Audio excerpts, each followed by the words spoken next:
some updates, which I am excited to share with you guys. This morning I woke up, it just looked like my acne had really gone down. There's no question, the world is honey crazy.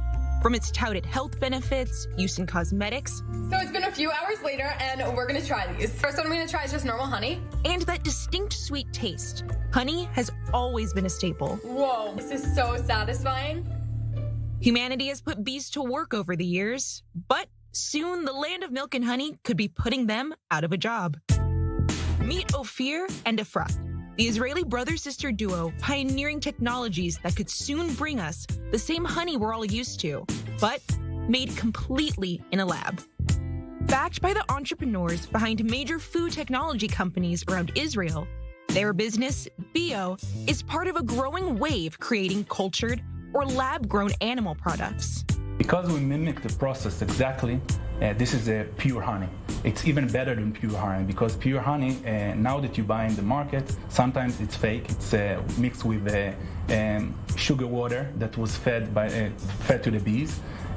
But also because it has a lot of antibiotics. In our lab, our vision is to try to mimic very accurately and simulate what happens in nature. It's a very complex process, and we need to mimic it very accurately by identifying exactly which enzymes and at what timing and exactly the temperatures and exactly the conditions in order to eventually receive the product, the honey that we all know and love.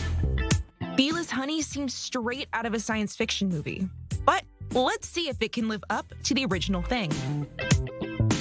Our process is divided to two sections. One is the process of the honey production within the honey stomach, mimicking, and the other one is the nectar production. So here, what you will experience is only the honey bee stomach mimicking. Okay, so it's not yet the full product. Eventually, our company will combine those two, and you'll have the full product. So this is just the stomach mimicking? Yes. Okay. So it contains 97%, which is of the honey. It contains sugars, but the other 3% they come from the plants. The color comes from the plant, from the nectar. So this is why it's clear.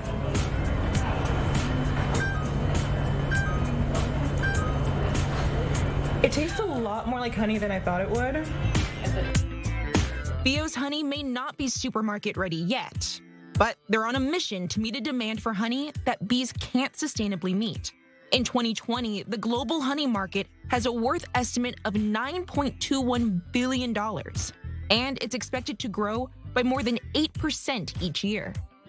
But humanity's demand for honey could have dire consequences. Did you know that bees alone are responsible for 75% of the world's plant fertilization? And that 40% of the food that we eat is thanks to these guys. But because of humans, bees around the world are in trouble. If you heard about the colony collapse disorder, so this is a situation in which bees actually, complete colonies of bees are disappearing.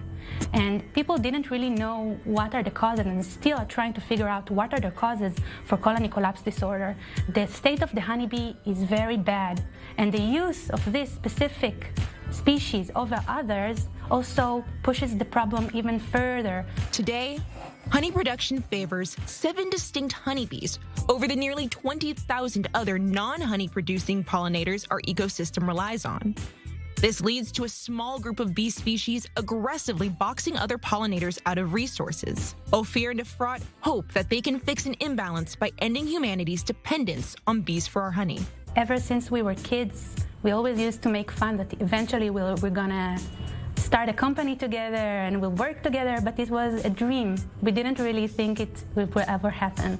So we are thrilled that this is happening and that we are doing something significant, something that can maybe help humanity and help the bees and bring some sustainability.